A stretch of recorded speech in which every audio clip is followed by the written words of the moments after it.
puissante offrande d'acclamation à l'Éternel. Donne une puissante offrande d'acclamation à Jésus. Regarde ton voisin, dis voisin, tu es béni. Dis voisin, tu es béni. Alléluia. J'aime la présence de Dieu. Qui aime la présence de Dieu comme moi? Ce cantique est beau. J'aime bien ce cantique. Je n'oublierai aucun de tes bienfaits. À chaque fois que j'y pense, mon cœur se remplit de paroles pour te louer. Des paroles pour te louer.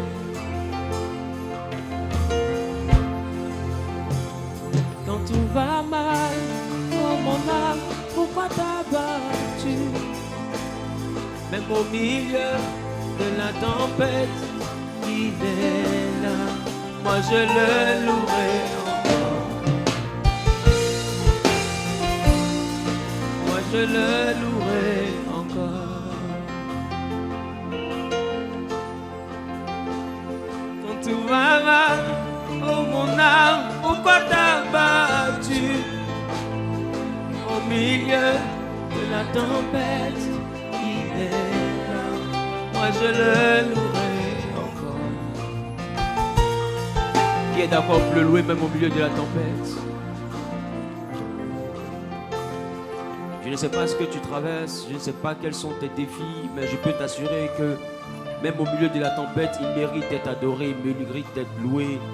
Même au milieu du tumulte, ce que peut présenter ta vie, il mérite encore d'être célébré, il mérite d'être ovationné, il mérite d'être acclamé, il mérite encore et encore. Parce qu'il est l'ami fidèle, il est l'ami fidèle. Il est l'ami, dis à ton voisin, Jésus est mon ami fidèle. C'est pourquoi je n'oublierai aucun de tes bienfaits. À chaque fois que j'y pense, mon cœur se remplit de paroles pour te louer. De paroles pour te louer.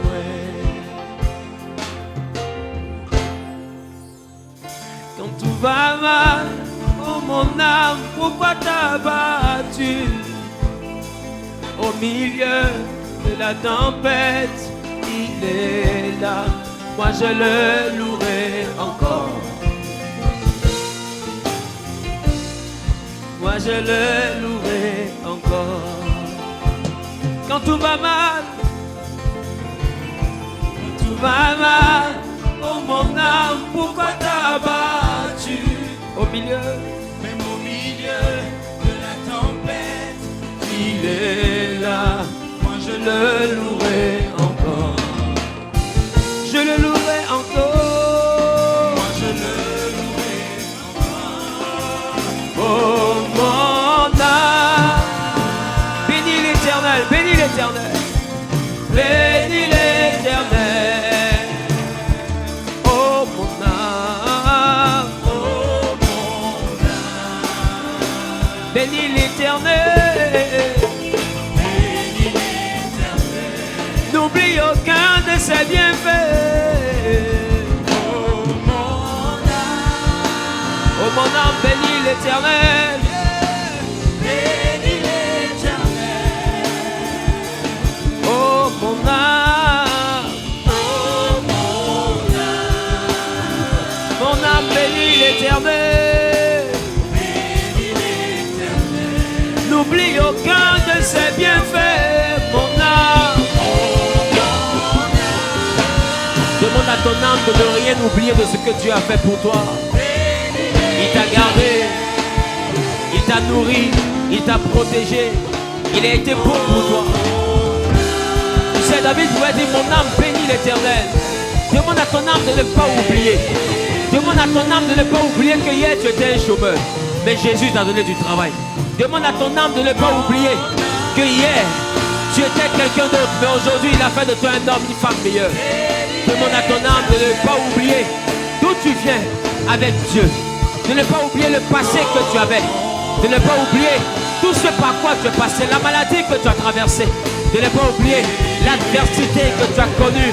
Que ton âme n'oublie pas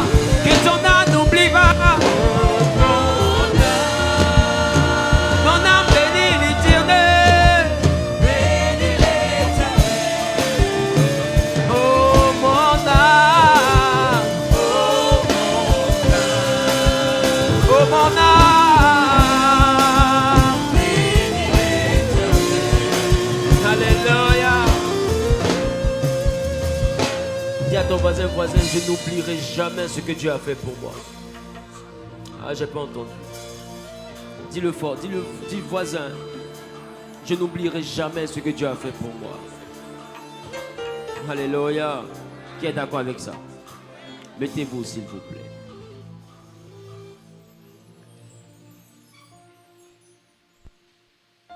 Bien-aimé, je veux rendre grâce à Dieu pour ta vie.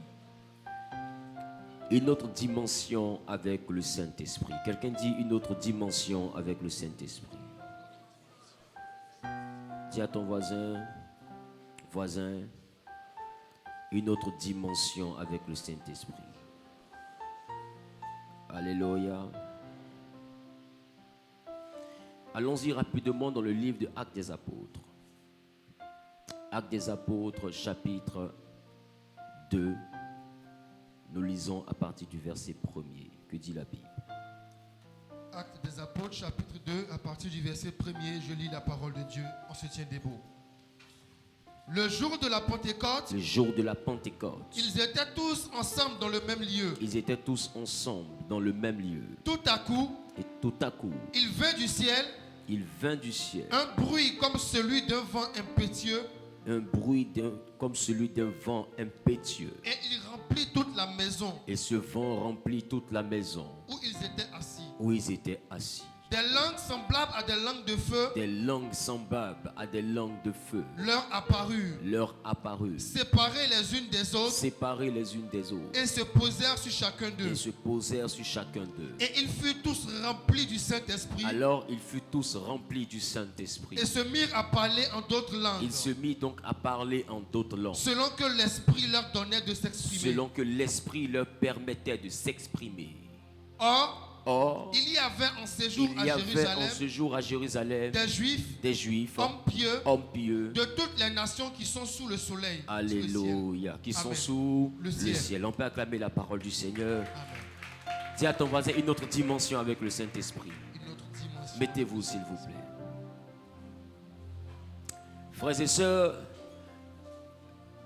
ici il est question de la Pentecôte. Et nous, notre Pentecôte s'étend jusqu'au dimanche 2, pour ne pas dire que notre Pentecôte ici à Genèse, c'est toute la vie. Parce que nous sommes la génération élue du Saint-Esprit. Donc nous, on n'arrête jamais la Pentecôte. Alléluia.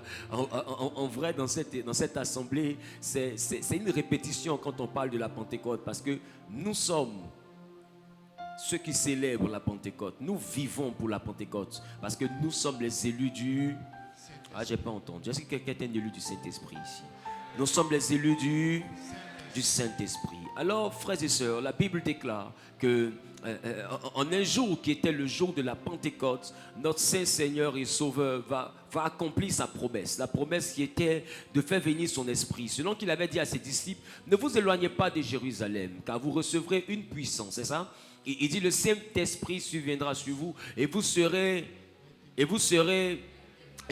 mes témoins. Alléluia. Et il a été clair. Il dit quand le Saint-Esprit viendra, vous allez être les témoins de ma personne. Vous allez me représenter dignement. Bien-aimé, écoute-moi. Jésus avait pourtant enseigné ses disciples pendant 3 ans et demi. Jésus avait pourtant formé ses disciples pendant 3 ans et demi. Ils étaient instruits sur les mystères du royaume. Ils connaissaient la parole de Dieu. Ils connaissaient même des énigmes que tout le monde ne connaissait pas. La preuve en est que Jésus s'exprimait en parabole devant la foule. Et devant eux, il s'exprimait clairement.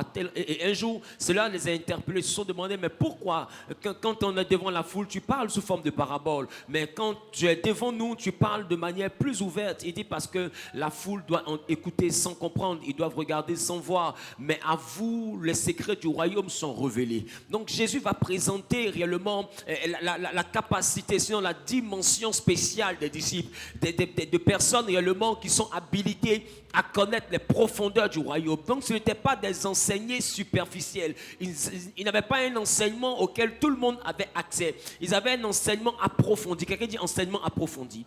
Ils avaient accès à une profondeur que Jésus lui-même a appelé les mystères du royaume, les secrets du royaume. Tu sais, si Jésus dit quelque chose est un secret, ce n'est pas un leurre, c'est vraiment C'est vraiment un secret. Maintenant, ma question, si tout se résume seulement à ce que l'on peut bien nous enseigner, alors pourquoi Jésus finit d'enseigner pendant 3 ans et demi et il ne leur dit pas, allez maintenant et faites des nations des disciples? Parce qu'en réalité, disciples réellement parle de matheux-thèse. Matheux-thèse parle en réalité d'élèves ou d'étudiants. Donc ça veut dire que si vous devez faire des nations des disciples, vous devenez des rabbis, des professeurs, et les nations deviennent des élèves et des étudiants auxquels vous allez enseigner ce que je vous ai donné comme message. C'est bien ça.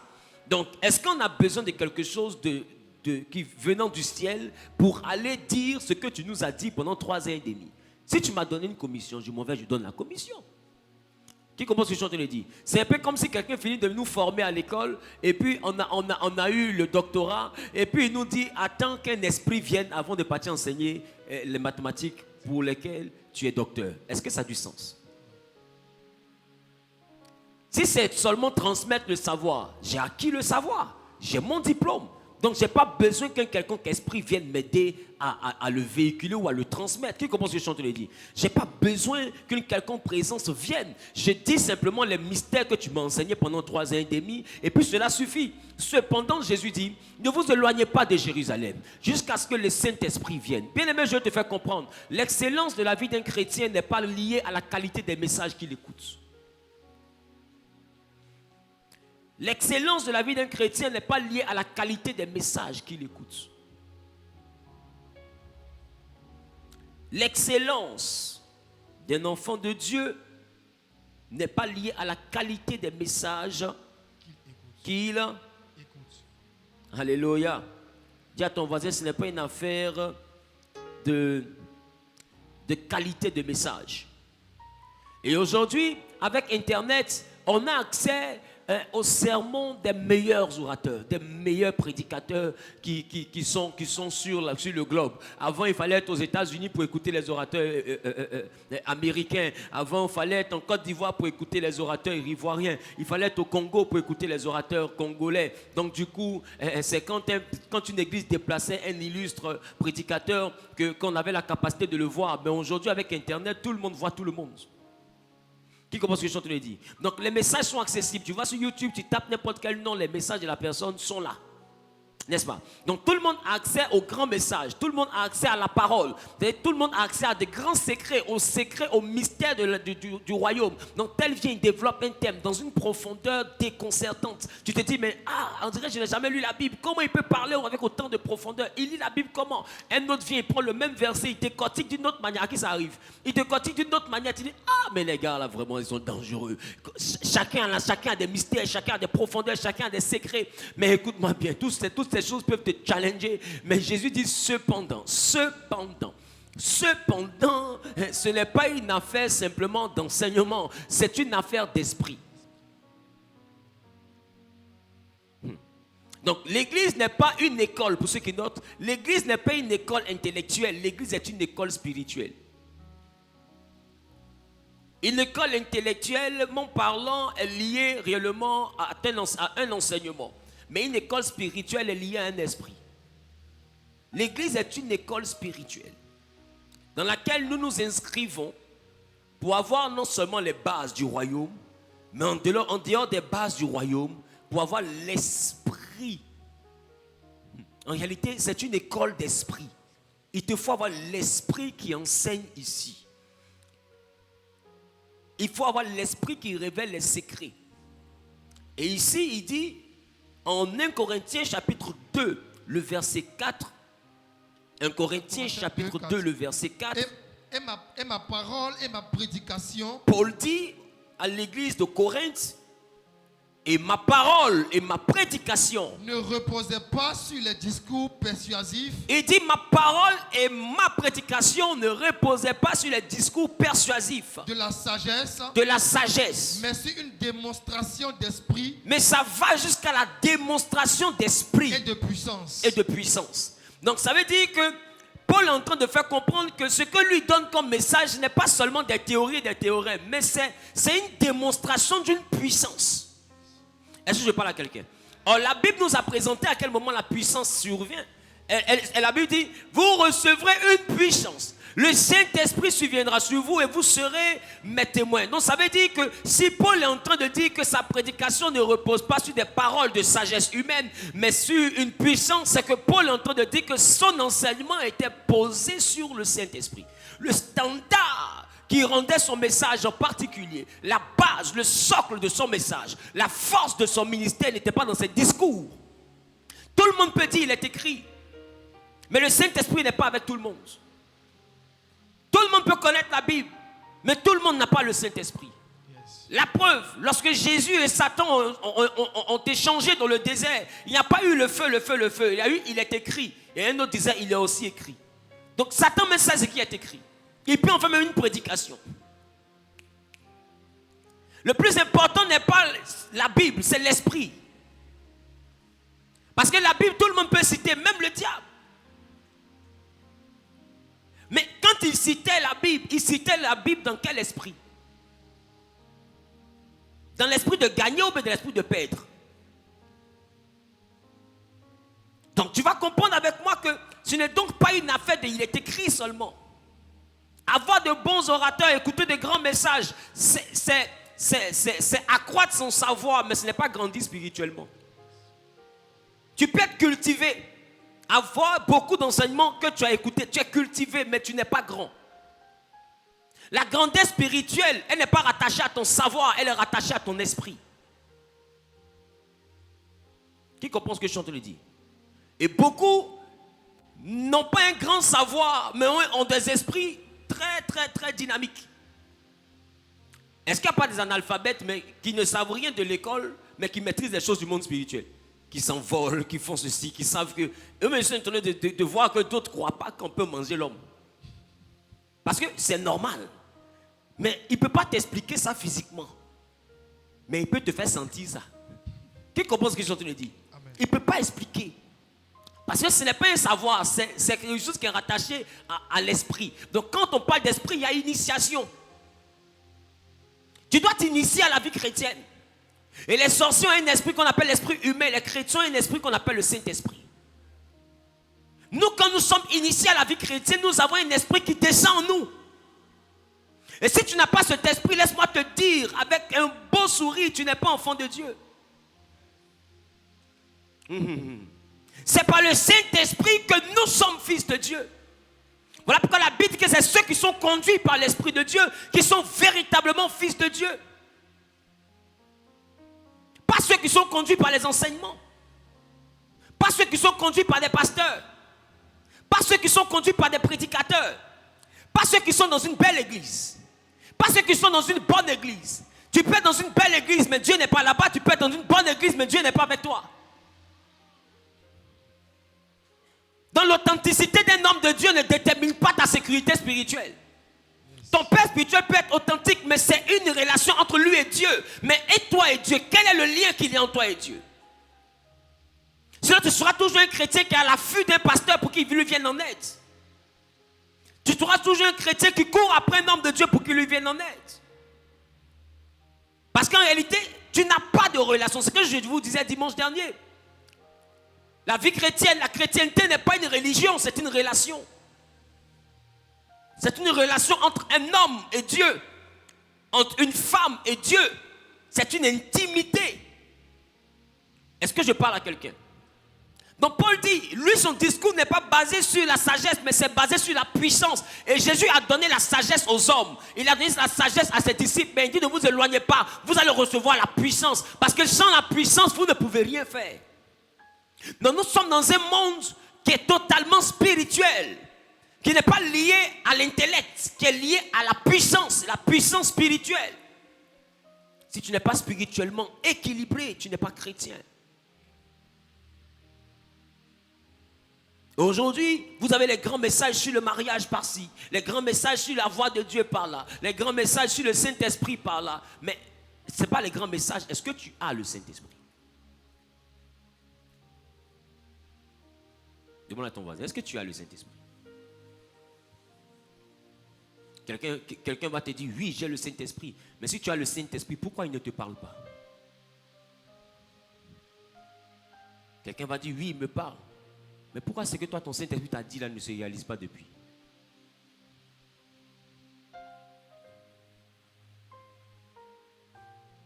Pourquoi tu as tendance à voir que tout ce que tu avais vu en songe, là, quand tu réalises ça, tout va vers l'échec? Pourquoi ton Saint-Esprit se solde par beaucoup d'échecs? Or, Paul dit, lui, sa prédication, c'est une démonstration de la puissance. Non, tu dois nous démontrer quelque chose. Si tu as le Saint-Esprit, ta vie doit nous démontrer quelque chose. Ça ne doit pas être simplement, je m'en vais à l'église. Le Saint-Esprit, c'est pas... Non, arrêtez-moi ça. Écoute, le Saint-Esprit, c'est une démonstration. Tu vois, c'est une démonstration. Si tu as le Saint-Esprit, ta vie va nous démontrer que tu as le Saint-Esprit.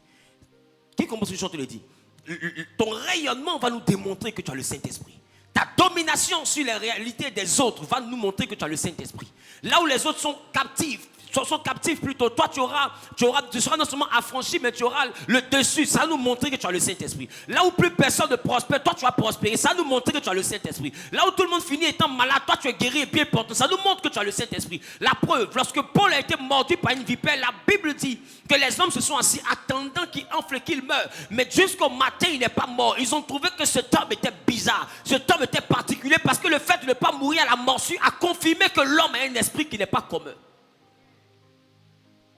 Tu ne peux pas être comme tout le monde et puis dire que tu n'as pas le même esprit que tout le monde.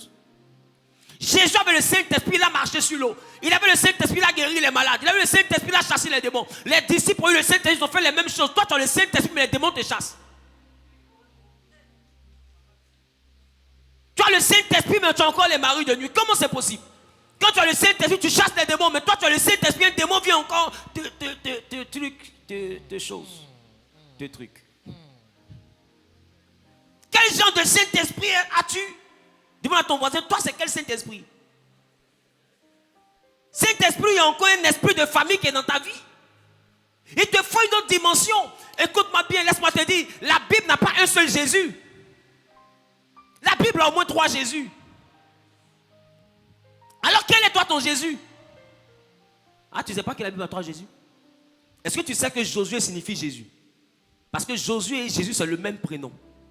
Mais sauf que Josué c'est la version grecque et Jésus c'est la version hébraïque et Jésus c'est la version grecque. Dans la version hébraïque ça parle de Yoshua. Mais dans la version grecque ça parle de Ressus. Donc Ressus ça donne Jésus, Yoshua ça donne Josué. Mais c'est le même nom. Toi quel est toi ton Jésus? Et puis il y avait en plus de lui, il y avait Jésus que nous connaissons et puis il y avait Bar Jésus. Donc il y a 3 Jésus dans la Bible. Bar Jésus était un peu comme un magicien. Donc il avait une puissance qui ressemblait à la puissance, mais ce n'était pas le Saint-Esprit. Et puis il y avait un autre Jésus, mais qui s'appelait aussi Josué, qui envoie à Canaan, mais ce n'est pas la terre de laquelle Jésus te parle. Et puis il y a le Jésus que nous connaissons. Il y a le Jésus qui a fendu la mer, mais il y a le Jésus qui a marché sur l'eau. Toi tu veux quel Jésus? Il y a le Jésus qui a arrêté le soleil et puis qui est mort, qui ne s'est pas réveillé. Mais il y a encore un autre Jésus. Lui, il est mort. Le 3e jour, il est sorti du tombeau. Yes. Toi, quel est ton Jésus?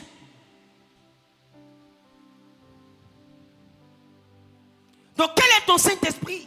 Demande à ton voisin, toi, tu as quel Saint-Esprit? L'Esprit de Dieu m'a dit, j'ai le Saint-Esprit. Mais en même temps, les sirènes des eaux sortent.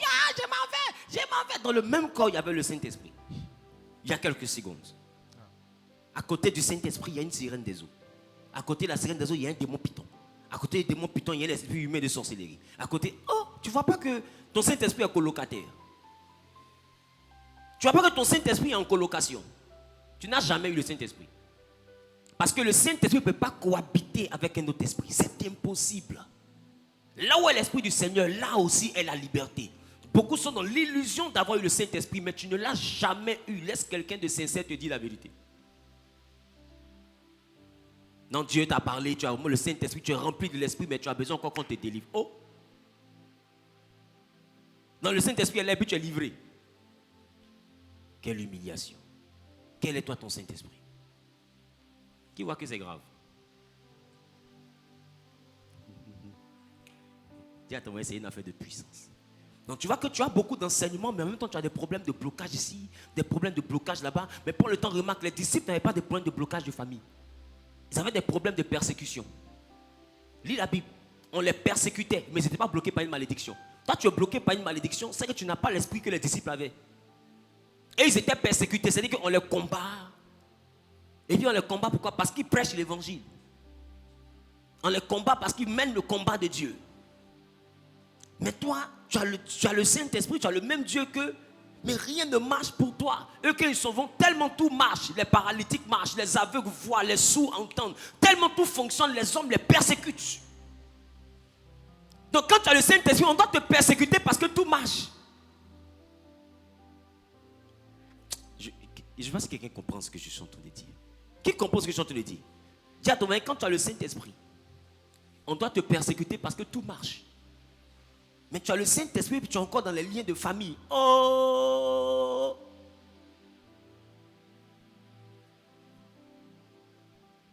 Urgence. Ça craint. Dis à ton voisin, l'affaire là, ça craint. Il te faut une dimension où on te persécute parce que tout marche.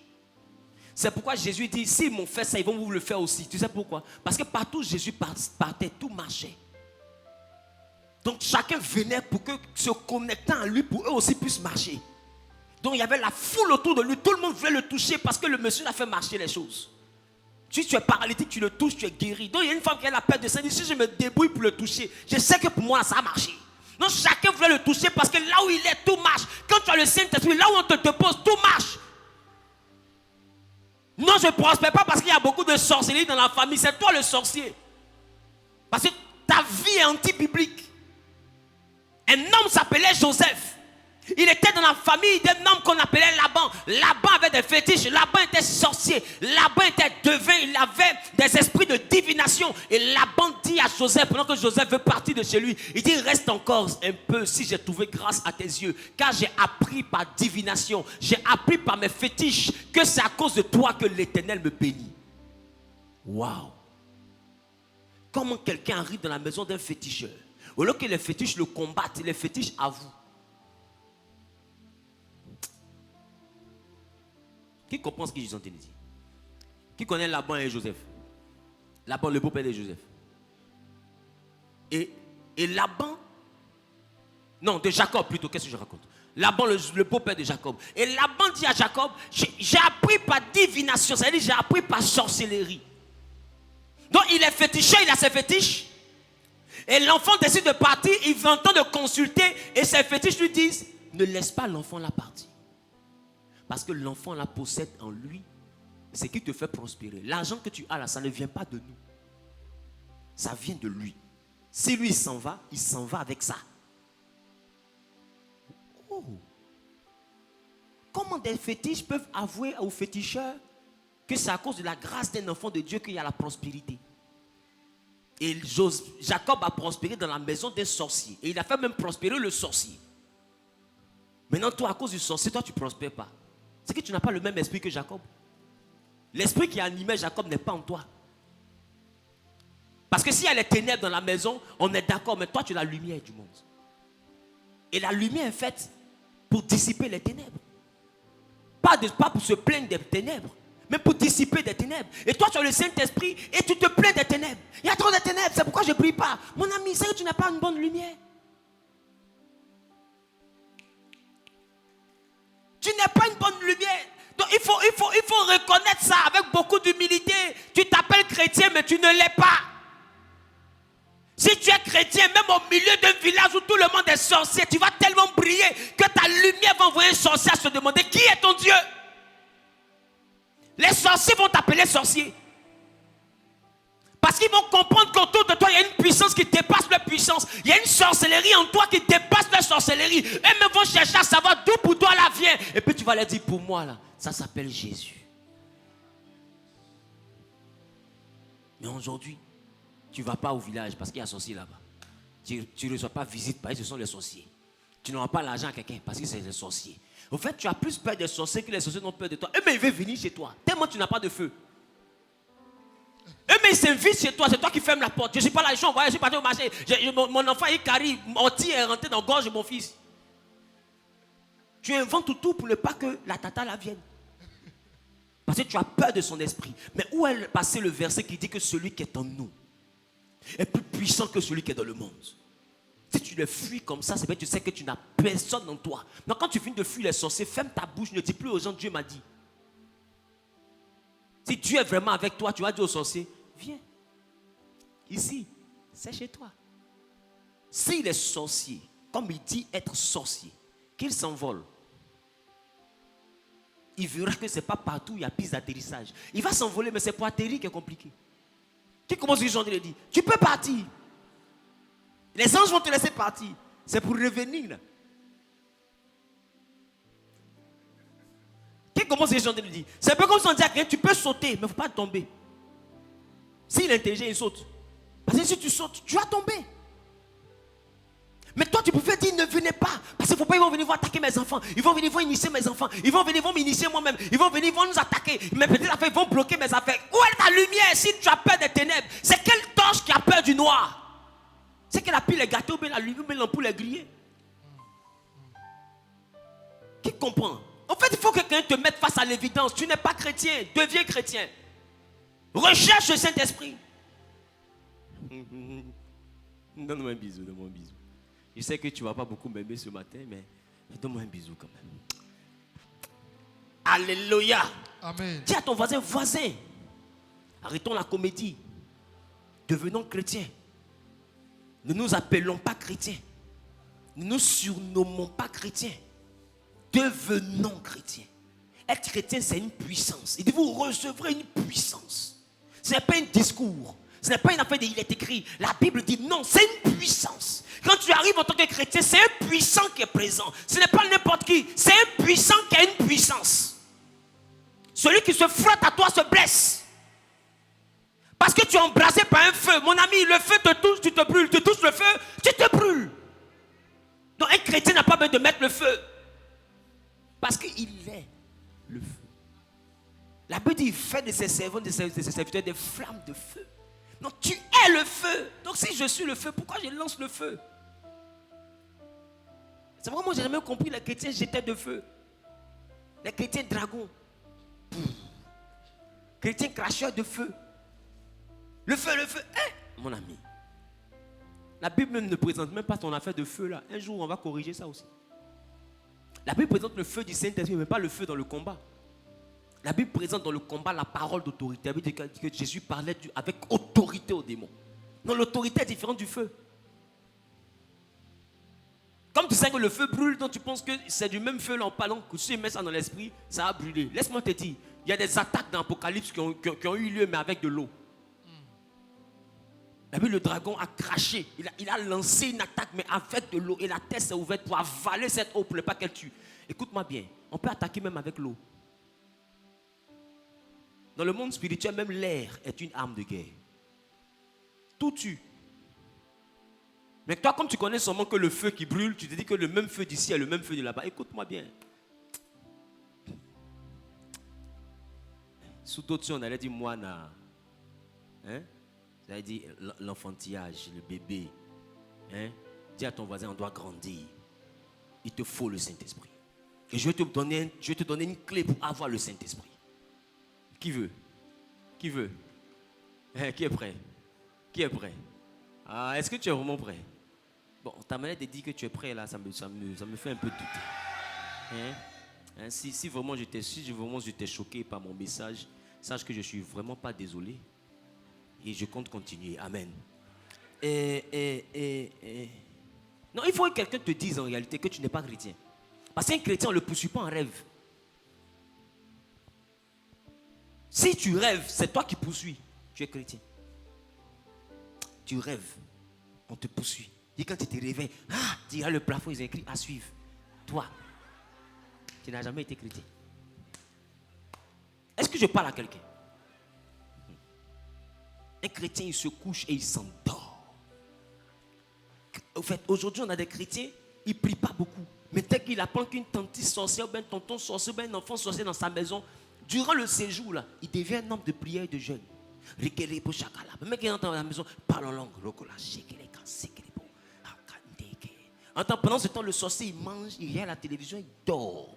Le chrétien est inquiet la nuit, dit, certainement ils ont commencé les choses. Alors les vents de mon mari, nous allons prier. Seigneur, nous prions que tout ce qui sera fait dans cette maison soit brisé. Écoute-moi, moana, l'enfantillage. Dans le monde spirituel, il n'y a pas de distance. Ils n'ont pas besoin d'être dans ton salon pour être chez toi. Même au milieu de la case du village, ils sont en plein dans ton salon. Il n'y a pas de distance dans le monde spirituel.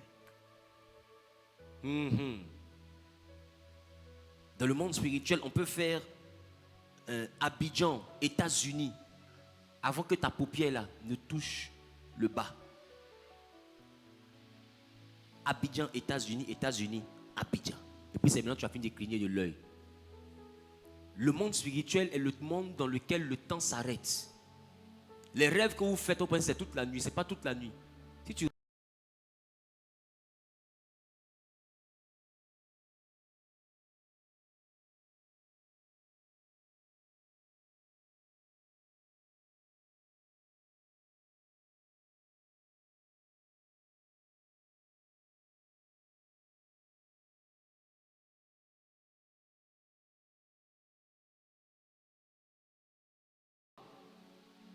Qui a déjà eu un court sommeil dans un véhicule où il a rêvé? Qui a déjà eu ça? Très bien. Des fois, tu es assis comme ça, tu es assoupi dans le véhicule en plein voyage, et puis tu dors, c'est ça? Et tu commences à avoir une vision. Et quand tu as la vision, tac, ta tête tape le siège, et puis tu te réveilles. Mais tu as l'impression que tu as beaucoup rêvé. Mais est-ce que tu sais que le rêve, là, voici le dossier. Le rêve, c'est passer la distance entre ta tête et puis le dossier. Je reprends. C'est que tout ce que tu as vu là, c'est quand tu as fait ça. C'est juste ce mouvement-là. Là, tu as duré comme ça dans le sommeil. Qui compose le chant, te le dit? Amen. Bref, on n'est pas venu parler des réalités du rêve. Donc, il te faut grandir. Alléluia. Et Paul dit que sa prédication n'est pas quoi? Ne repose pas sur les discours persuasifs de la sagesse, mais sur une démonstration d'esprit et de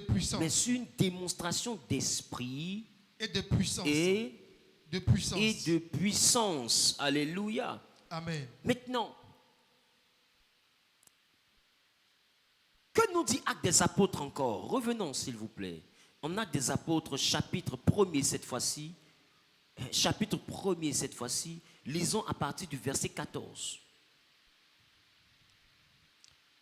Tous, d'un commun accord, persévéraient dans la prière avec les femmes et Marie, mère de Jésus, et avec les frères de Jésus. Verset 15. En ce jour-là, Pierre se leva au milieu des frères. Le nombre de personnes réunies était d'environ 120. Ils étaient 120 dans la chambre haute. Et Pierre dit, Hommes frères, il fallait que s'accomplisse ce que le Saint-Esprit, dans l'Écriture, a annoncé d'avance. Il fallait que s'accomplisse ce que le Saint-Esprit annonçait d'avance. Par la bouche de David, oui, au sujet de Judas, qui a été le guide de ceux qui ont saisi Jésus. Oui. Il était compté parmi nous et il avait part au même ministère. Cet homme, ayant acquis un champ avec le salaire du crime, est tombé, s'est rompu par le milieu du corps, oui, et toutes ses entrailles se sont répandues. Alléluia. Amen. Dis avec moi, d'un commun accord. Il persévérait dans la prière. Donc ça veut dire que quand Jésus est parti, pendant 10 jours, les disciples se sont accordés à rentrer dans un lieu de prière et à rechercher la prière. Et la Bible déclare que de 12, ils étaient réduits à 11 parce que Judas était allé se tuer. Et vous allez comprendre que après la pendaison de Judas, il restait 11 disciples. Mais cependant, dans la chambre haute, ils étaient 120. 120 qui ont décidé de faire l'expérience. Les 120 n'étaient pas forcément très proches de Jésus. Il n'y avait que 12 qui étaient très proches de Jésus. Mais il y avait 120 qui ont vu les apôtres partir dans un endroit et qui ont décidé de suivre les 11. Donc ils étaient 120 parce qu'il y avait 109 qui se sont associés aux 11 pour aller à la chambre haute. Qui commence à chanter le dit? Donc ils arrivent dans le lieu, ils sont au total 120 et ils sont en train de prier et Pierre plutôt prend la parole et puis il dit qu'il fallait que s'accomplisse ce que le Saint-Esprit avait annoncé. Donc, ils sont là pour que quelque chose puisse s'accomplir. Mais pas forcément, je ne vais pas parler de Judas qui a trahi ce qu'il a dit dans la suite, mais je vais parler de la dimension de la promesse. Donc, pour la promesse, ils sont montés dans un endroit et ils ont commencé à prier pendant 10 jours. 10 jours enfermés. 10 jours barricadés. Dans des moments de retraite. Et là-bas, ils ont reçu le Saint-Esprit. Et les 120 qui se sont enfermés, la Bible dit que le jour de la Pentecôte, un grand bruit est descendu dans cet endroit avec un vent impétueux. Et la Bible dit que les langues semblables à des langues de feu se sont posées sur les 120.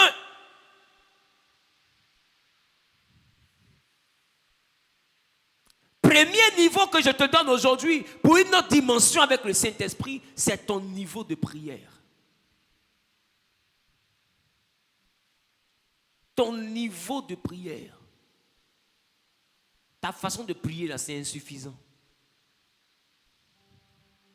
C'est insuffisant pour recevoir celui que tu dis que tu cherches. Voilà pourquoi quelque chose te parle, mais ce n'est pas lui. Tes 5 minutes de prière, là, c'est insuffisant. C'est insuffisant pour recevoir celui que tu dis vouloir. Là. Voilà pourquoi tu dis que tu as le Saint-Esprit, mais tu as toujours mari de nuit et femme de nuit. Parce que la version du Saint-Esprit là, que tu as n'est pas le Saint-Esprit de la Pentecôte. Le Saint-Esprit duquel on parle ici, tu as besoin d'aller au-delà d'une heure pour le recevoir. En temps, tu n'arrives même pas à faire une heure. Et un jour, Jésus dit à ses disciples, venez et priez avec moi, c'est ça? Yes. C'est ça? Yes. Et qu'est-ce qui se passe? En Matthieu chapitre 26, verset 40. Matthieu chapitre 26, verset 40. Oui. Et il vint vers les disciples, oui, qu'il trouva endormis. Jésus revient vers les disciples, il trouve endormis. Et il dit à Pierre, vous n'avez donc pas pu veiller une heure avec moi? Attends, mais pourquoi c'est à Pierre? Ils sont trop en train de dormir. Mais c'est à Pierre il parle. Parce qu'il lui a dit, tu es Pierre. Sur cette pierre, je bâtirai mon église. Donc entre Pierre et lui, il y a un deal. Pierre doit être régné, il doit être le symbole d'une église. Et puis il dit à Pierre, donc il est en train de parler de celui-ci qui l'église est bâtie. Il dit, vous n'avez pas pu veiller une seule heure avec moi. C'est-à-dire que vous êtes quel genre de personnes qui veulent hériter de quelque chose, qui veulent aller dans une autre dimension. Vous n'arrivez même pas à faire une heure. Même pour choisir ses disciples, Jésus a prié toute la nuit. C'est ce que la Bible dit. Et le matin, il a choisi 12. C'est pas ça? Yes. Maintenant, ma question, c'est quand toi seul tu t'es levé pour prier toute une nuit.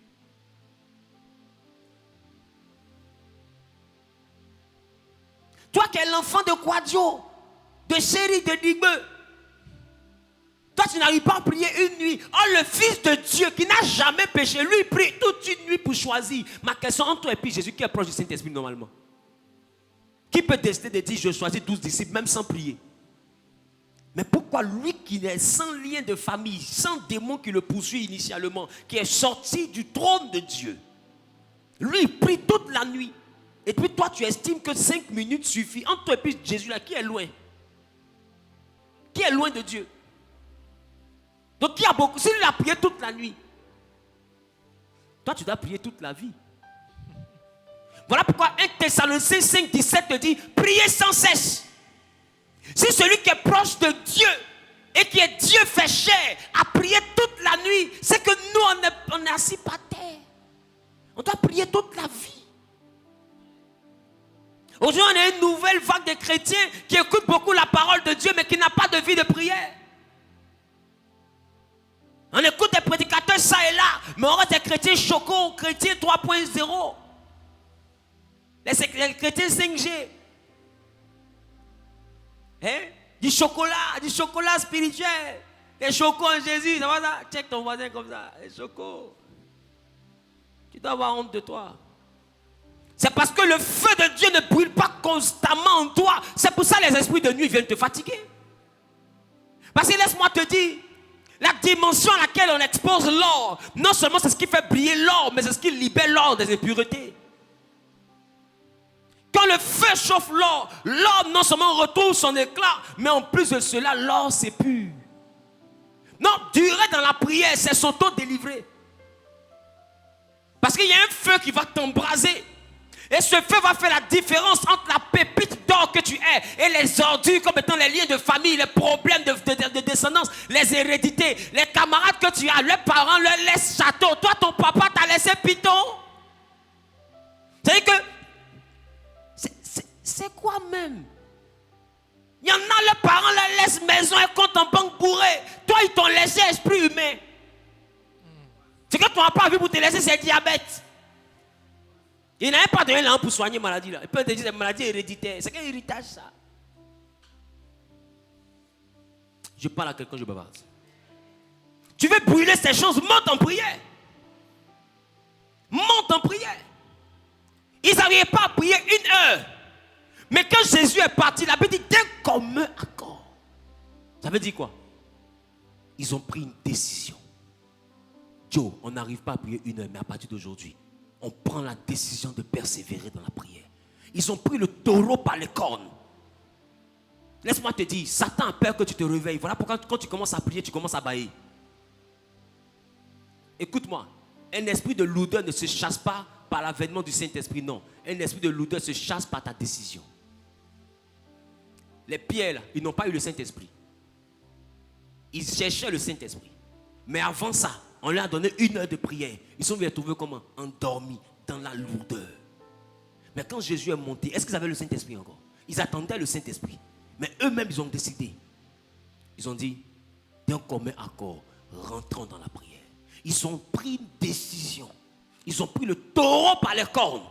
Et ils ont commencé à crier à Dieu. Pendant 10 jours, la Bible déclare qu'au 10e jour, le jour précis de la Pentecôte, il y a eu un bruit dans le ciel. Écoute-moi bien. Tu dois prier jusqu'à ce que ta Pentecôte arrive. Laisse-moi te dire, la Pentecôte, c'est un jour qu'on célèbre comme ça, mais en réalité, la Pentecôte, c'est une expérience individuelle. Tu peux vivre ta Pentecôte en juin. Tu peux vivre ta Pentecôte en décembre. La Pentecôte, c'est le jour où le Saint-Esprit descend du ciel vers toi. Eux, ils ont vécu la Pentecôte. Maintenant, toi, tu n'as pas vécu de Pentecôte, tu viens fêter Pentecôte. Pourquoi tu as mangé dans la fête des gens comme ça? Tu as mangé dans le mariage des gens, mangé dans l'anniversaire des gens. Tu viens manger dans la Pentecôte des gens. Est-ce que c'est ta Pentecôte? Quand on parle de Pentecôte, c'est on parle de toi. Pendant que les autres fêtent la Pentecôte, toi tu dois être au labo. Fermez la porte sur toi. Les labras, chez les beaux, santa là-bas. Père!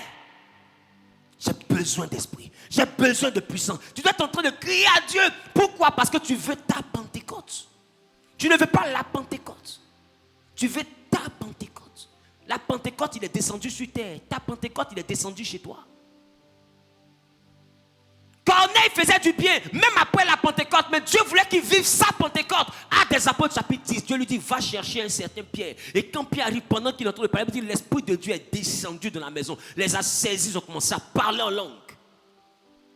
La maison de Corneille venait de vivre sa Pentecôte. En dehors de la Pentecôte. La Pentecôte est le premier jour où le Saint-Esprit est descendu. Mais chacun de nous a besoin de vivre sa Pentecôte. Même Jésus, pour faire descendre le Saint-Esprit sur lui, ils l'ont baptisé, il a reçu l'Esprit sur lui. Mais pour que l'Esprit puisse le remplir, il est parti dans le désert, jeûner, prier pendant 40 jours et 40 nuits. Jésus lui-même. Aujourd'hui, nous avons une dimension de chrétiens qui veulent le Saint-Esprit, mais qui prient 5 minutes, 10 minutes, ça ne les inquiète pas. Le plus important, ce n'est pas de durer dans la prière, c'est la sincérité du cœur. Oui, on est d'accord avec ça? Mais l'esprit que tu cherches là, tu ne l'auras pas. Parce que l'esprit que tu cherches là, il n'est pas dans ta sincérité de cœur, il est dans ta constance. Le plus important n'est pas que l'or soit exposé au feu, c'est que l'or dure au feu. Parce que pour fondre, il faut rester exposé au feu pendant une certaine durée et à une certaine température. C'est pas ça? Et c'est là que l'or fond. Et quand l'or fond, les déchets se séparent. C'est pas comme ça. Et l'or devient pur. Donc le but n'est pas simplement de toucher le feu de la prière, non, c'est de rester dans le feu de la prière. C'est pourquoi je vous ai dit le dimanche dernier, ça sert à quoi d'être dans l'église et puis de ne pas avoir de relation avec Dieu? On passe plus de temps sur TikTok, sur Facebook, sur Instagram que dans la présence de Dieu. Tu as le temps même de bosser des prédications d'un prédicateur, ou bien même des mots d'un influenceur, ou bien des vidéos qui ne vont rien te donner pour répéter ça à la lettre. Mais le temps que tu prends pour étudier tout ça, là, pourquoi tu ne prends pas ce temps-là pour aller prier? Tu ne vois pas que Satan t'aide à t'investir dans la distraction. Plus dans la distraction que dans la prière. Il t'occupe pour ne pas que tu aies le temps d'aller prier. Et il te convainc que 5 minutes suffit. Il sait que ça ne suffit pas. Il sait. Ça suffit pour parler à Dieu, mais ça ne suffit pas pour avoir le Saint-Esprit. Or, nous, on n'a pas seulement envie de parler à Dieu, on a besoin de recevoir la puissance. Est-ce que je parle à quelqu'un? Et toi qui passes ton temps à parler à Dieu, tu ne remarques pas quand tu finis de parler à Dieu, tu cours pour aller chez les pasteurs qui ont la puissance. Parce qu'en réalité, ce qu'on recherche, ce n'est pas seulement parler à Dieu. Sinon, c'est parler à Dieu, tu ne vas pas chercher un homme de Dieu pour prier pour toi. Tu vois que tu as fini de parler à Dieu, mais il te manque une touche. Et tu te dis qu'un homme de Dieu peut te donner ça. Oui, un homme de Dieu qui a reçu la puissance du Saint-Esprit peut prier pour toi, ça va t'ouvrir les portes. Mais toi aussi, tu peux recevoir la puissance de Dieu et puis cela va t'ouvrir aussi des portes. Ma question, si toi-même tu peux avoir le Saint-Esprit, pourquoi poursuivre celui qui a reçu le Saint-Esprit? Si toi-même tu peux avoir ta propre carte bancaire, aller faire tes propres retraits, pourquoi poursuivre ta camarade pour qu'elle te prête sa carte bancaire? Tu vois que c'est un calcul qui n'a pas de sens. Si je peux avoir, je ne te poursuis pas pour prendre pour toi. Je préfère prendre mon temps dans un rang, attendre qu'on me serve ma carte, que de passer tout le temps à chercher ta carte en subissant tes humeurs. Et tu arrives aujourd'hui, l'homme de Dieu n'est pas disponible, les a eu là. Il ne reçoit pas. Tu arrives, il n'a pas le temps. C'est quand l'homme de Dieu appelle ici, on n'arrive pas à voir. On appelle ça, on n'arrive pas à voir. Parce que cet homme de Dieu n'est pas une idole. Va appeler Jésus, tu vas la voir. Moi, je n'ai pas besoin de te voir. J'ai besoin de t'envoyer aller prier. Va voir Jésus. Maintenant, il y en a qui sont là comme statues, comme veau d'or. Eux, ils t'attendent chaque mardi pour que tu viennes les consulter. Ils vont te dire, tourne à gauche, tourne à droite. C'est l'homme de ta vie. Ma fille, j'ai vu dans une vision. Waouh, c'est grave. Va, ça existe. Ça est dans toutes les communes. Hein. Peut-être que tu sors, mais tu n'as pas bien tourné, mais tu tombes dessus. Ça existe. Et puis il y a un autre qui n'est pas gros, qui ne va pas te dire je vois, et puis lui va te dire rentre, va prier. Prends le taureau par les cornes. Arrête de poursuivre les gens pour avoir de la compassion des êtres. Tu croises homme, tu commences à pleurer. Je souffre trop, papa, fais quelque chose. Quelle démission. Prends le taureau par les cornes. Moi je dis, je répète, celui qui porte sa culotte déchirée, c'est lui qui sait faire qu'écouter le vent le souffle. Tu maîtrises mieux ta vie, c'est toi qui peux expliquer à Dieu. Et il te dit, vous recevrez, il n'a pas dit, ils recevront. Il dit, vous recevrez. Le Saint-Esprit est autant pour toi que pour tous les hommes de Dieu. C'est autant pour tout, c'est pour tout le corps de Christ. Mais tu dois monter en prière. Écoute-moi, tu ne fais pas une heure de prière, c'est grave. Pierre n'a pas réussi une heure de prière. Mais à un moment donné, le même Pierre, Jésus ne lui a rien dit. Jésus est monté au ciel. Lui-même chassis, ils ont fait réunion. Il était un commun accord. Ils ont décidé. Ils se sont dit, Joe, on a tout laissé pour suivre Jésus. C'est-à-dire qu'on a laissé Bénin, on a laissé Togo, on a laissé, qui comprend? On a laissé le village, on a laissé tous les Kesha pour aller tout droit vers Jésus. Si on est malin là, il nous a dit qu'on ne peut pas prier une heure. Prenons le taureau par les cornes. Et puis commençons à prier. Parce qu'on a tout laissé, on n'a personne d'autre que lui. On a laissé tout ce que les autres prennent là. Et puis nous on a pris Jésus. Puis il a vu que c'est 3 ans et demi qu'il est en train de perdre. Il a tout laissé pour suivre quelqu'un. Et le test maintenant pour réussir, c'est de monter dans la prière. Qu'est-ce qu'il fait?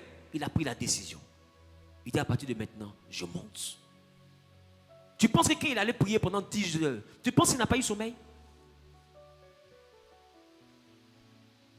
Quand je vous dis mes nuits de prière, vous pensez que je n'ai pas eu sommeil? Est-ce que vous n'avez jamais entendu que je buvais café noir? Vous n'avez jamais entendu? Alors au moment où tu pries jusqu'à tu as sommeil, donc tu te lèves et tu marches dans la chambre pour ne pas dormir. Tu marches. Quand tu vois que marcher ne suffit plus, tu bats les mains, tu bouges les pieds pour ne pas dormir. Il dit un jour je prie jusqu'à, et puis Seigneur je te lis. La fatigue les gars. Le corps ne tient plus. J'ai lutté le sommeil jusqu'à papa, ça dominé. Je dis, Seigneur, je te lis. Quand c'est sorti comme ça, je dis, Seigneur, permets que je dorme. Le jour-là, je me suis couché. Et puis j'ai récupéré parce que mon corps n'en pouvait plus. Les gens boivent café noir pour étudier. Moi, je bois café noir pour prier. Vous pensez que prier, ce sera une zone de confort?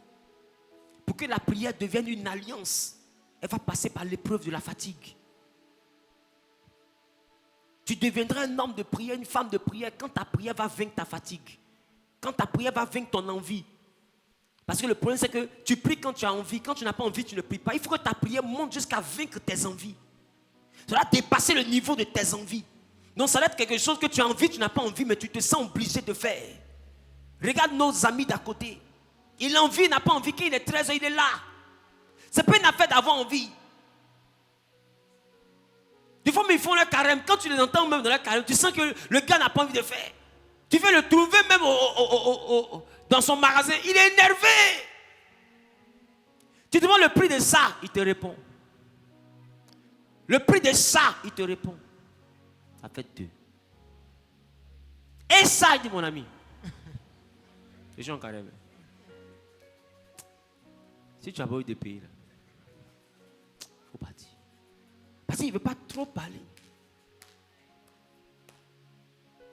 D'autres même, tu les vois mettre dans le carême, là, tu as l'impression qu'on le force. Comme s'il souffre. Mais, mon ami, c'est une alliance, c'est un pacte. Il n'a pas envie, mais il est dedans. Donc tu les vois, mais ils sont assis comme ça, à côté des tièpes là, comme ça. Et puis les 18h29. 29, 30 secondes. 29, 40 secondes. 29, 50 secondes. 29, 30, 30, Joe. Parce que c'est la condition pour qu'ils puissent avoir quelque chose avec lui, son Dieu. Et tu vois qu'eux n'ont pas envie, mais ils se forcent pour faire. Mais le chrétien qui n'a pas envie de prier, Dieu doit comprendre. Mais quand Dieu n'a pas envie de te bénir, tu te fâches. Mais si chacun fonctionne à ses envies, laisse Dieu te bénir quand lui aussi il aura envie. Vous pensez que c'est tous les jours envie de venir prêcher ici? C'est pas tous les jours. Il y a des fois, je suis couché et puis j'ai envie de dormir. Il y avait le programme des femmes. C'était le samedi. J'ai dit, pasteur Sostène, il faut prêcher. Je vais me reposer, je suis fatigué. Je suis assis à la maison. Et puis, je suis dérangé dans mon corps. Je dis, non, je vais aller faire acte de présence. J'arrive, je m'assois. Je suis dans le bureau. Acte de présence, je suis assis dans le bureau. Et puis, j'entends quelqu'un qui me dit, tu es à l'aise, hein? Et il dit au pasteur Sostène, te couper. Je vais prêcher. Et je n'ai pas préparé de message, je suis sorti. Et il m'a quitté. Et le message a été quelque chose de bénissant. Et j'ai prêché plus de 30 minutes. Et puis je suis parti. Quand j'ai fini, j'ai reçu une paix. Tu penses que c'est parce que j'avais envie? Laisse-moi te dire, je n'avais rien envie de te dire. Le problème, c'est que vous pensez que tous les jours on a envie. On ne reste pas ici parce qu'on a envie. Et d'ailleurs, on ne vit pas parce qu'on a envie. On vit pour un but. Et il nous donne la vie pour un but. Parce que des fois, d'autres ont envie de vivre et puis ils meurent.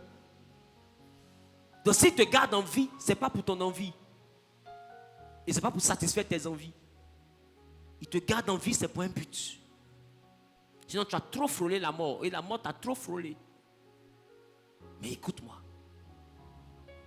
Prier ne dépend pas de tes envies. Prier doit devenir un sacrifice. Prier doit devenir une douleur.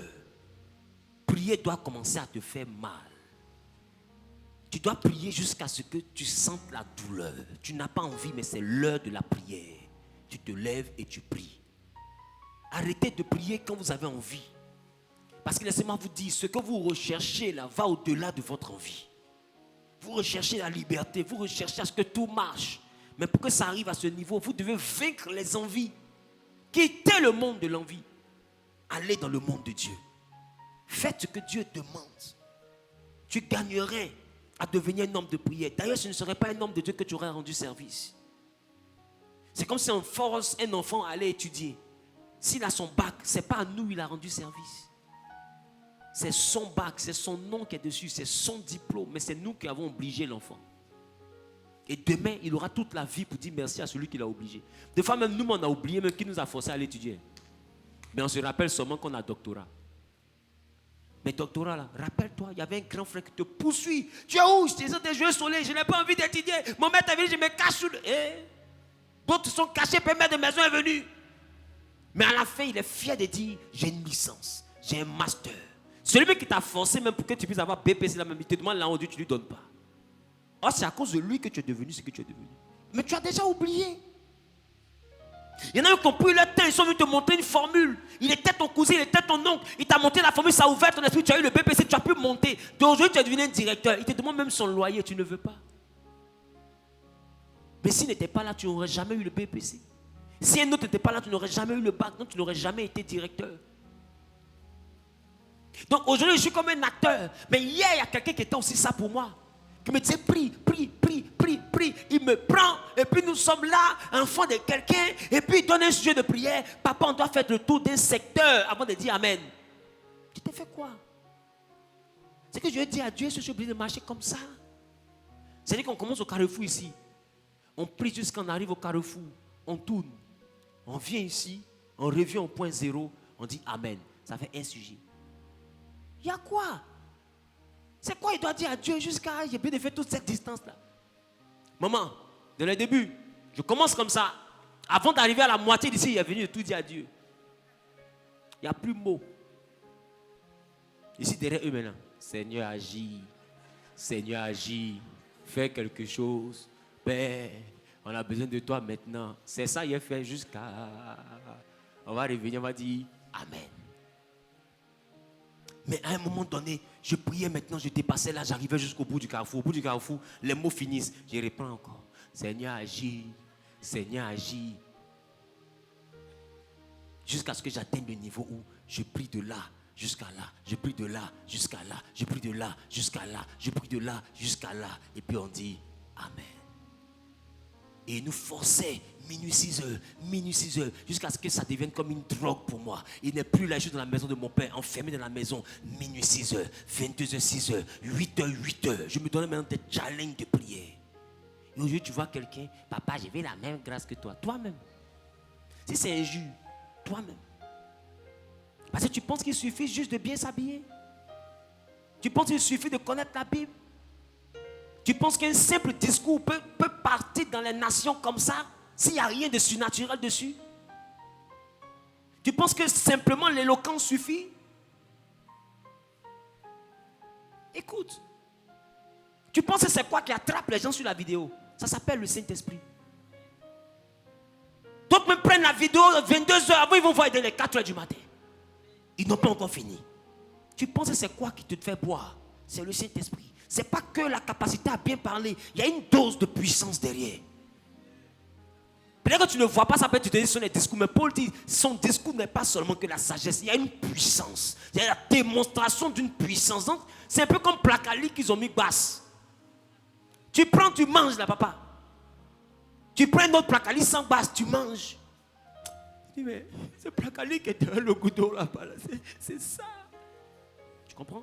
Parce qu'à son placalier, elle a rajouté du surnaturel. Elle a rajouté une puissance. Donc les gens vont quitter leur pays pour venir manger son placalier. Ils vont quitter leur quartier pour venir manger son placalier. C'est comme ça qu'il y a un pasteur à côté de toi et tu sautes. Parce qu'il y a un esprit. Il s'appelle le Saint-Esprit. Écoute-moi bien. Si tu es un homme de Dieu, que tu prêches ton intelligence, tu prêches ta théologie, tu n'as rien compris. Il te faut rajouter le Saint-Esprit. L'impact d'un homme et d'une femme dans les choses de Dieu n'est pas rattaché à son savoir, c'est rattaché à l'esprit qui l'accompagne. Est-ce que je parle à quelqu'un? Les autres ont des fétiches, nous on a le Saint-Esprit. Il te faut avoir le Saint-Esprit. Il faut le mettre dans ton commerce, il faut le mettre. Écoute, quand le Saint-Esprit arrive là, laisse-moi te dire, c'est un peu comme un aliment complet. Il est utile pour tes affaires, il est utile pour ta vie sentimentale, il est utile pour tes finances, il est utile pour ta santé, il résout tous les problèmes. Donc ma question, entre poursuivre un pasteur et poursuivre le Saint-Esprit, c'est quoi qui est mieux? Moi, j'ai le Saint-Esprit. Les gars, j'ai des combats, j'ai des persécutions, mais ma vie ne connaît pas l'échec. Je n'ai pas le manque. C'est ce que je vous disais tout à l'heure. Les disciples, ils n'avaient pas de malédiction de famille. Or, dans ma famille, il y a la sorcellerie. Mais ça ne me concerne pas, parce que moi, j'ai le Saint-Esprit. On se comprend? Il y a des liens, il y a des problèmes, il y a des blocages, beaucoup souffrent. Mais cette souffrance ne me concerne pas. Parce que moi, j'ai le Saint-Esprit. Comment je te le dis? Ce qui fatigue ta famille ne sera plus ton problème si tu réussis à avoir le Saint-Esprit. Donc tu choisis quoi? Choisis le Saint-Esprit. Moi, aujourd'hui, mes problèmes ne sont plus de l'ordre de la sorcellerie, c'est de l'ordre de la calomnie. La jalousie, la persécution. On garde mon nom ici. On dit je suis sorcier ici. On dit je suis mystique ici. Vous ne voyez pas qu'il fait comme ça. Vous ne voyez pas qu'ils sont costume à faire ça. C'est ça. Moi, c'est ça mon combat. Sinon, mon combat n'est pas au niveau de et puis on me poursuit. Tu es qui? Tu as couru. Où? Pour faire quoi? Mon rêve n'est pas piste de sport. Hein. C'est pas stade DPS. Mais toi, quand les gens ont envie de faire un peu de sport, là, mes mères portent culottes, petits lequins, des badelles comme ça. Allez me mettre dans où il m'a pas beau. C'est un peu évident, non, ma petite fille là-bas, il met là. Et puis c'est chez toi, il vient faire footing. Et cours en tête, toi, il casse 5 heures, tu te réveilles, tu n'as pas couru, tu te réveilles, tu transpires. Elle dit, il y a quoi? On m'a poursuivi encore. Écoute-moi. Moi, je ne connais pas ça. Quand je dors, que je rêve, c'est des choses que Dieu veut me montrer. Ou bien que Dieu veut me révéler. Je ne rêve pas pour rêver. Quand tu as le Saint-Esprit, tu ne rêves pas pour rêver. Donc quand je vois quelque chose, quand je me réveille, je sais que Dieu m'a parlé. Je me demande comment faire pour réaliser ça. Je ne connais pas ce que vous appelez l'échec, ce que je fais réussir. Je ne connais pas le manque, je prospère. Je ne suis pas riche. Mais je ne suis pas assis par terre. Je peux manger. La richesse, c'est quoi? Manger, avoir un toit où dormir, avoir de quoi se déplacer, pouvoir s'habiller et pouvoir servir Dieu. Tu es riche. Donc, je ne suis pas pauvre. Parce que Jésus est ma richesse. Mais toi, tous les échecs qui sont autour de toi, là, ça vient d'où? Ça vient de ton manque du Saint-Esprit. Ça ne vient pas de ta famille. Sinon, façon associé chez toi, associé chez moi. Mais je vais, je demande visa. Europe, on me donne 4 ans.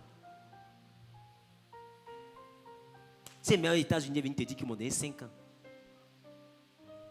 Tu as dit non, c'est parce qu'il a l'argent. Écoute-moi bien. C'est ça ton problème. C'est que tu ne fais pas des efforts pour comprendre ce qu'on explique. Il y a des gens qui ont l'argent qui échouent au visa. Qui sait que c'est vrai? Il y a des gens qui ont l'argent et puis les nations se ferment. Ton compte en banque est bourré. Et puis, ils ne te donnent pas le visa. Ce n'est pas une affaire d'argent. Et ce que je vis là, laisse-moi te dire, tout le monde ne vit pas ça dans ma famille. Si on se prend dans un petit protocole, je t'explique ma famille. Tu comprendras que je suis une exception à une règle. Parce que moi, j'ai le Saint-Esprit. Et d'autres ont choisi de ne pas avoir le Saint-Esprit. Tu ne veux pas que les problèmes de ta famille soient tes problèmes? Cherche le Saint-Esprit. Sinon, tu seras en train de te battre dans la mêlée. Tu seras en train de te battre dans le groupe pour te marier parce que tout le monde ne se marie pas. Tu veux mener les mêmes combats? Laisse le Saint-Esprit. Tu veux que ta vie se démarque naturellement? Embrasse le Saint-Esprit. Aujourd'hui, tu ne vas pas me voir prier parce que Seigneur, je me lève contre les entités de famille. Par rapport à quoi? Je n'ai pas ce temps. Antiquité. Pour faire quoi? Ils ont le droit d'exister. Vous écoutez. Ils ont le droit d'exister. La sorcellerie de ta famille a le droit d'exister. Tu ne peux pas la supprimer parce qu'elle te bloque. Ce que toi, tu peux faire, c'est te débloquer. Te débloquer toi-même. Et pour te débloquer, prends le Saint-Esprit. Il te débloque. Point barre. Celui qui veut se débloquer, tu lui annonces Jésus, tu lui montres le Saint-Esprit. Il se débloque. Chacun peut se débloquer, mais ils ont le droit d'exister. Et ils vont régner sur toi aussi longtemps que tu n'as pas le Saint-Esprit. Écoute-moi, dans le monde spirituel, il te faut un esprit plus puissant pour sortir du joug d'un esprit moins puissant. Point. Voilà, c'est ça. Voilà pourquoi les gens, pour se protéger, ils sont dans des villages espérant pactiser avec un génie qui est plus puissant que la sorcellerie de chez eux. Mais malheureusement, le fer coupe le fer. Mais il y a un esprit. Ce n'est pas une affaire de je suis parti à Korogo pour prendre un truc pour me protéger. Ou je suis parti à Man. Écoute-moi bien, je suis parti au ciel. Parce que laisse-moi te dire, dans la sorcellerie, quand tu t'en prends quelque chose quelque part, mystiquement, ils vont chercher, ils vont découvrir, ils vont aller mystiquement voir celui qui a fait. Et puis, il y a des accords qui vont se faire dans ton dos. Et ça va affaiblir ta protection. Et ça va fissurer ta protection. Et ils vont te frapper. Pourquoi? Parce que celui qui t'a protégé, l'esprit qui est derrière toi qui te protège, a demandé un bœuf pour te laisser. Maintenant, ma question, si ce genre de deal-là existe, voilà pourquoi des gens qui sont protégés de balles, c'est balles qui les tuent. Beaucoup, ils ont fait un médicament d'accident, mais c'est d'accident, ils meurent. Ça ne vous dit rien. Où était le génie? Parce que ceux qui le font mourir d'accident, ils ont pris le temps pour chercher. Et ils ont compris d'où venait la force. Et ils ont dealé d'esprit à esprit. Maintenant, ma question, comment un sorcier de ton village peut réussir à monter au ciel pour aller dealer avec le Saint-Esprit? Puisque le Saint-Esprit n'est pas dans un village. Le Saint-Esprit n'est pas dans une autre région. Il n'est pas chez une autre ethnie. Donc tu ne peux pas partir chez une autre ethnie pour traiter entre vous. Le Saint-Esprit est à côté du trône de Dieu. Comment tu fais pour atteindre le trône de Dieu sans que tes ténèbres deviennent lumière? Donc tous ceux qui décident de me faire du mal doivent partir traiter le Saint-Esprit. Maintenant, comment est-ce que tu fais en tant que sorcier pour traiter le Saint-Esprit sans devenir enfant de Dieu? Ça veut dire que le temps de monter qu'arrive au Saint-Esprit, il t'a déjà converti. Donc, chemin faisant, tu as oublié que tu me fais du mal. Yes. Qui commence une chanson et dit, tu veux vraiment te protéger? Cache-toi dans le Saint-Esprit. Ne te cache pas dans les bagues, dans les amulettes. Écoute, c'est des fakes. Ne te cache pas dans les 3 traits ici. Je vois d'autres 3 traits ici, 3 traits ici, 3 traits ici, 3 traits ici. Non, c'est contre la sorcellerie. Ça, c'est... tu vas devenir zèbre. C'est sorcier même qui a te tué. C'est sorcier même qui t'a tracé. Je parle? Amen. Je parle? Amen. Quelqu'un me donne le mot amen. Donne-moi le meilleur amen. Que Dieu te bénisse. Tiens-toi debout, on va prier. On va prier pour avoir la vie de prière, pour avoir un autre niveau dans la prière. Demande un autre niveau dans la prière. Demande une autre dimension dans la prière. Il lève, il commence à parler à Dieu. Il lève, il commence à parler à Dieu. Je viens pour t'adorer, prosterné à tes pieds. Je viens pour te dire, tu es mon Dieu. En toi, tout n'est que grâce.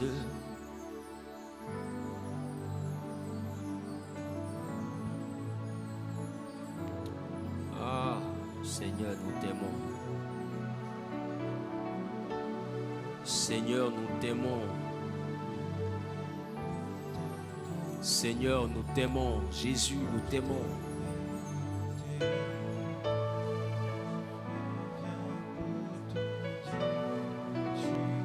Jésus, nous t'aimons.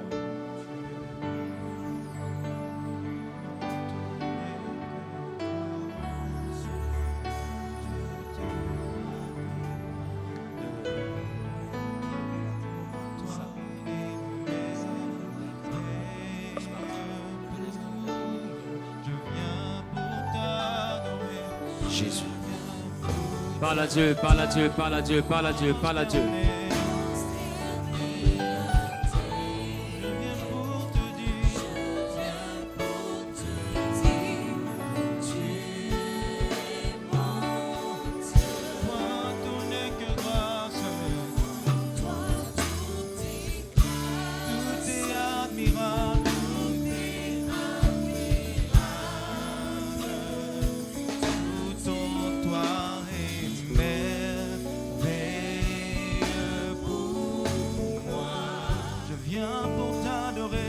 Je viens pour t'adorer. Parle à Dieu, parle à Dieu, parle à Dieu. Je viens pour te dire, tu es mon Dieu. Demande à Dieu la capacité à pouvoir dominer dans la prière. Élève-toi et commence à parler à Dieu, commence à parler à Dieu, commence à parler à Dieu.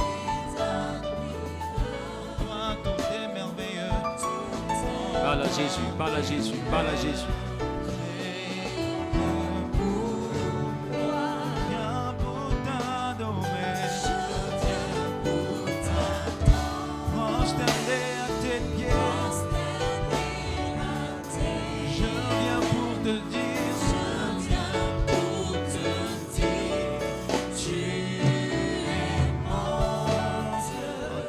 Alléluia. Alléluia. Quelqu'un donne une offrande puissante d'acclamation à Jésus.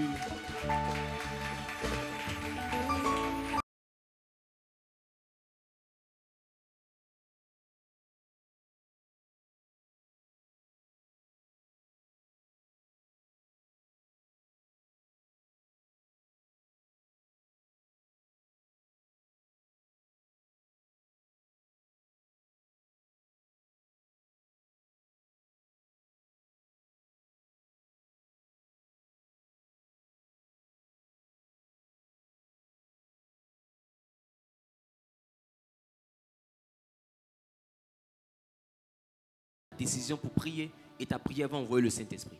Le Saint-Esprit est déclenché par ta prière. Il n'est pas déclenché par, je ne sais pas, non. Tu as besoin de prendre la décision pour réussir à prier, pour que ça puisse déclencher l'avènement du Saint-Esprit. Donc tu ne peux pas recevoir le Saint-Esprit si tu ne te décides pas de devenir un homme de prière. Comprends que 5 minutes ne suffit pas, 10 minutes ne suffit pas, 1 heure ne suffit pas. Donc il te faut faire un programme. Et c'est pourquoi nous avons une plateforme sur Telegram. Vous pouvez vous mettre s'il vous plaît. Nous avons une plateforme sur Telegram. Le but c'est de vous envoyer à pouvoir prier, mais pas seul. D'accord? On a une plateforme sur Telegram qui a pour but de permettre les prières journalières. On a matin en prière à partir de 6 heures. On a midi en prière à partir de midi jusqu'à 13 heures. Et puis on a 1 heure dans sa présence les soirs de 23 heures à minuit. Tu vois que ça, rien qu'à suivre ce programme, tu as au moins 3 heures de prière par jour, bien réparties, avec des frères et sœurs en ligne. Donc tu peux être au travail, tu as tes écouteurs et puis tu es en train de prier avec nous. Tu peux être à la maison et tu es en train de prier avec nous. Mais le but c'est de bâtir une église avec des hommes et des femmes de prière. Est-ce que je parle à quelqu'un? Bâtir une église avec des hommes et des femmes de prière. Dis avec moi, hommes et femmes de prière. Alléluia. Qui veut intégrer ce groupe? Il est important que tu intègres ce groupe. Donc quand je finirai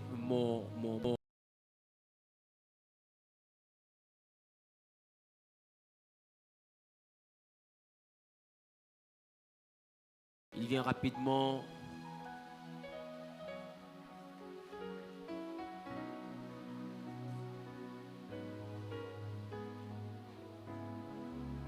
Voilà, donc tu pourras voir le pasteur Sostène Bangoré et il va pouvoir vous aider à intégrer le groupe de prière. Il est juste derrière. Il va vous aider. Il est juste derrière le pasteur Sostène Bangoré. Donc, juste à la fin du service, vous allez pouvoir le rencontrer afin de faire partie de cette grande famille qui vous permettra de pouvoir grandir dans l'atmosphère de la prière.